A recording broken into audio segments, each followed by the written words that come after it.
Hello and welcome to the Crystal Concept. और मैं हूं खुशहाल जैन और आज हम लेकर आ चुके हैं स्टैंडर्ड 10th का मराठी का स्ट्रेटेजिकल वीडियो। जी हाँ, 8 दिन के बाद आपका मराठी का पेपर होने वाला है। बहुत से मीडियम्स का 1 तारीख को होने वाला है, बहुत से अलग अलग सेक्शन का 4 तारीखों पर। लेकिन मार्च के फर्स्ट वीक में बहुत से लोगों का मराठी का एसएससी बोर्ड का पेपर होने वाला है। और आप अब तक बहुत कंफ्यूज हो कि किस तरह से मराठी की पढ़ाई शुरुआत करें, कहां से करें, कैसे करें, किस तरह से करना है, क्या करना है, क्या नहीं करना है। अगर ये सारी चीजें अगर आप जानना चाहते हैं तो इस वीडियो में हमारे साथ एंड तक बने रहिए। और ये वीडियो हिंदी में बनाने का पर्पज ऐसा है कि बहुत से इंग्लिश मीडियम वाले बच्चों को मराठी ठीक से समझ में नहीं आती, इसलिए मैं हिंदी और मराठी दोनों के मिक्सचर के साथ ये वीडियो बनाने वाला हूं और आपको बहुत ही आसान तरीके से सब कुछ समझ में आने वाला है। एक ओवरऑल ऑर्गेनाइज्ड वे में किस तरह से आपको मराठी की इन 7 दिनों के अंदर प्रिपरेशन करना है कम से कम समय में और ज्यादा से ज्यादा मार्क्स गेन करने हैं, तो आप हमारे साथ इस वीडियो में एंड तक बने रहिए। मैं इस वीडियो में आपको बताने वाला हूं कि कहां से शुरुआत करें, कैसे शुरुआत करें, क्या क्या कवर करना है, क्या नहीं करना है, क्या छोड़ देना है, क्या पकड़ना है, ये सारी चीजें हम इस वीडियो में देखने वाले हैं। चलिए शुरू करते हैं। जैसे कि आप देख सकते हैं स्क्रीन पे ये जो आपके सामने एक paper pattern, overall paper pattern लिखा है।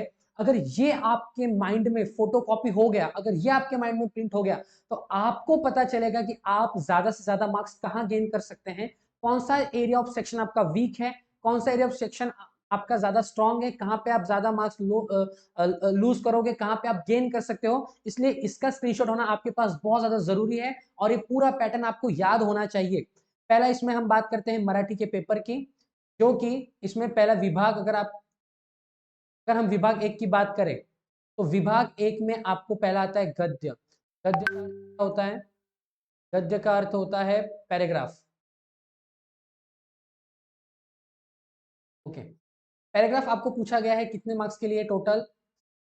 प्रश्न पहले में अ आ ई ऐसे 3 क्वेश्चन होते हैं। क्वेश्चन नंबर फर्स्ट में ए बी एंड सी, अ आ ई, आपको 7 7 और 4, 7 और 7 होते हैं 14 और 4 होते हैं 18। यानी आपको जो गद्यांश यानी कि पैराग्राफ है, ये सेक्शन आपको पूछा जाता है 18 मार्क्स के लिए, जिसमें 2 आपके सीन पैसेज होते हैं और एक आपका अनसीन पैसेज होता है। विभाग दूसरा आ जाता है पद्य। पद्य मतलब आपका क्वेश्चन नंबर सेकंड, इसमें आपको 2 पोएम्स पूछी जाती है 8-8 मार्क्स के लिए। अब देखिए, पैराग्राफ में आपके पास बहुत से लेसन्स हैं, कोई प्रिडिक्ट नहीं कर सकता कि कौन सा पैराग्राफ आएगा, लेकिन जो पोएम्स आपके बुक में आपके पास है, गिनी चुनी 7-8 पोएम्स है, ये पोएम्स प्रिडिक्टेबल है कि यही 8 पोएम्स आने वाली है। और इन्हीं 8 पोएम्स की अगर आप अच्छे से प्रैक्टिस कर लो, जिस तरह से हम बताने वाले हैं आपको, उस वे में अगर आप प्रैक्टिस कर लो, तो आप 18 में से 16 मार्क्स तो पोएम के, 16 में से 16 मार्क्स आप इजीली गेन कर सकते हो। उसके बाद विभाग तीसरा है स्थूल वाचन, 6 मार्क्स के लिए। विभाग 4 है भाषा अभ्यास, 16 मार्क्स के लिए, जो लैंग्वेज स्टडी होता है।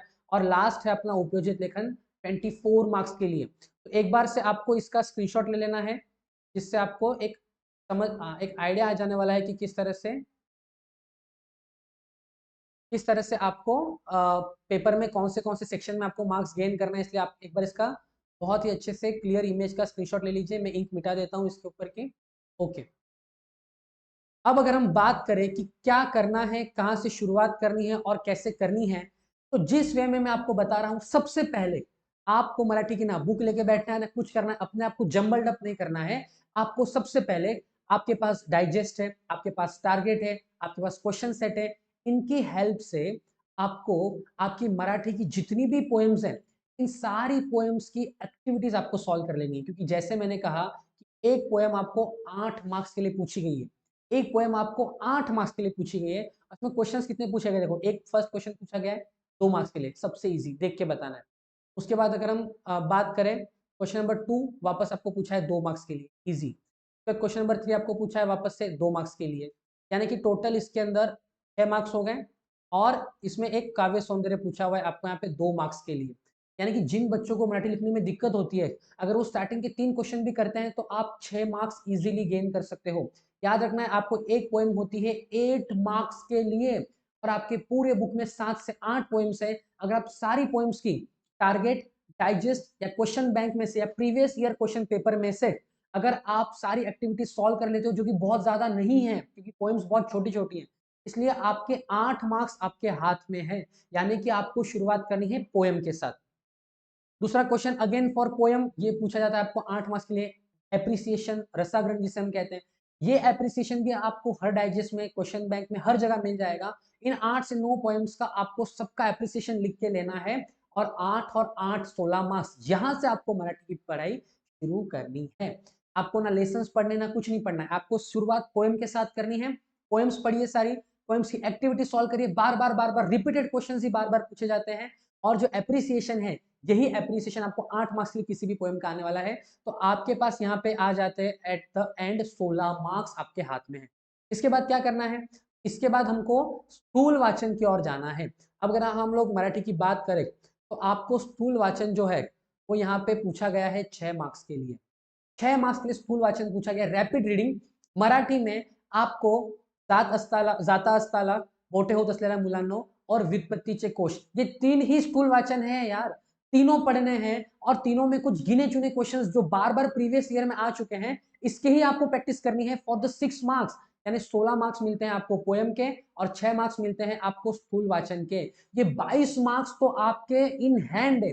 कहां से शुरू करना है, क्या शुरू करना है, जरा भी कंफ्यूजन नहीं करना है। सबसे पहले शुरुआत आपको पोएम्स के साथ करनी है, पोएम्स की सारी एक्टिविटी सॉल्व करनी है, साइमल्टेनियसली पोएम्स की सारा एप्रिसिएशन सॉल्व करना है। और उसके बाद आपके बुक में दिया हुआ स्थूल वाचन, जो कि सिर्फ 3 लेसन है या फिर एक छोटी सी पोएम भी है उसके बीच में, ये स्थूल वाचन आपको 6 मार्क्स के लिए करना करना और करना है। इसके बाद आपके हाथ में रह जाते हैं 22 मार्क्स। इसके बाद अगर मैं बात करूं भाषा अभ्यास की, तो भाषा अभ्यास आपको पूरा जो है वो पूछा जाता है 16 मार्क्स के लिए। ये भाषा अभ्यास जो है पूरा 16 मार्क्स के लिए। इसके अंदर आपके पास विरुद्धार्थी शब्द, समानार्थी शब्द, ये आप आपके लेवल पे कर सकते हो सारे। वाक् प्रचार जिसमें इंपॉर्टेंट है, वाक् प्रचार आपको 4 मार्क्स के लिए पूछा गया है।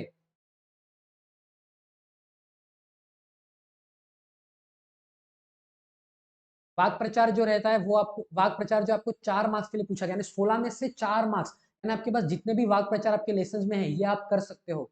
तो 22 हमारे पास ऑलरेडी थे और 4 में फिक्स आप कितने मार्क्स गेन कर सकते हो मैं वो यहाँ पे बताना आपको चाह रहा हूँ कि 26 मार्क्स आप यहाँ पे गेन कर सकते हो इजीली भाषा अभ्यास में। और इसके बाद अगर मैं बात करूं उपयोजित लेखन, सबसे इंपॉर्टेंट, सबसे हेडेक अगर आपके लिए कुछ होता है जिनको मराठी ठीक से लिखने नहीं आती, तो वो होता है उपयोजित लेखन। मग अशा वेळी करायचं काय, उपयोजित लेखन कसं लिहायचं? तर सर्वात शॉर्ट आणि सर्वात सोपी ट्रिक मी तुम्हाला सांगणार आहे की कशा प्रकारे आपल्याला उपयोजित लेखन सॉल्व करायचं आहे।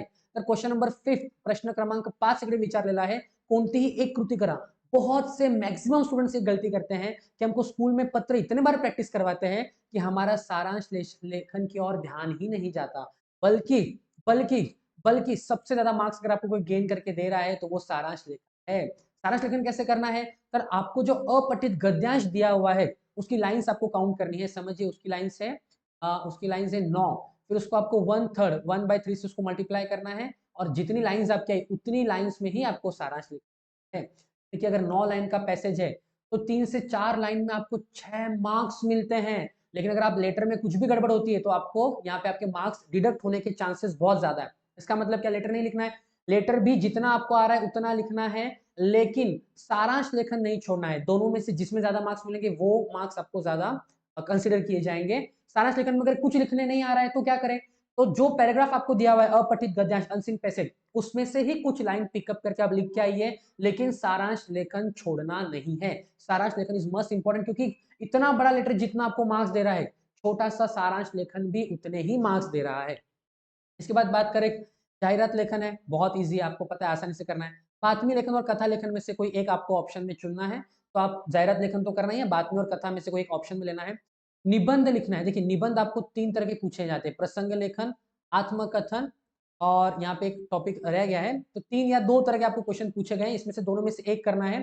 तो हमेशा आई प्रेफर कि आत्मकथन ही आपको कंसिडर करना है, क्योंकि आत्मकथा ये अपनी आत्मकथा होती है, इसमें कोई फैक्चुअल डेटा की आपको जरूरत नहीं होती है, इसमें मिस्टेक्स होने की चांसेस बहुत कम हो सकती हैं और आप अपनी तरफ से स्टोरी बना के लिख सकते हो। इसलिए आई प्रेफर, आई सजेस्ट कि आपको आत्मकथन ही लिखना चाहिए। तो इस तरह से आपको बिल्कुल कंफ्यूज नहीं होना है, एक ऑर्गेनाइज वे में तैयारी करनी है। सबसे पहले आपको पोयम्स को प्रिपेयर करना है, फिर स्थूल वाचन को प्रिपेयर करना है, फिर उपयोजित लेखन में आपको पत्र लिखना है, सारांश लेखन लिखना है, जाहिरात लेखन लिखना है, और उसके बाद आपको बात्मी या कथा में से कोई एक, और यहाँ पे आपको निबंध लेखन जो कि आत्मकथा आपको लिखना है। और भाषा अभ्यास में जो छोटे छोटे प्रश्न है, शब्द विरुद्धार्थी, समानार्थी, वाक् प्रचार, जो 4 मार्क्स के लिए, ये सब आपको बहुत अच्छे से करके जाना है।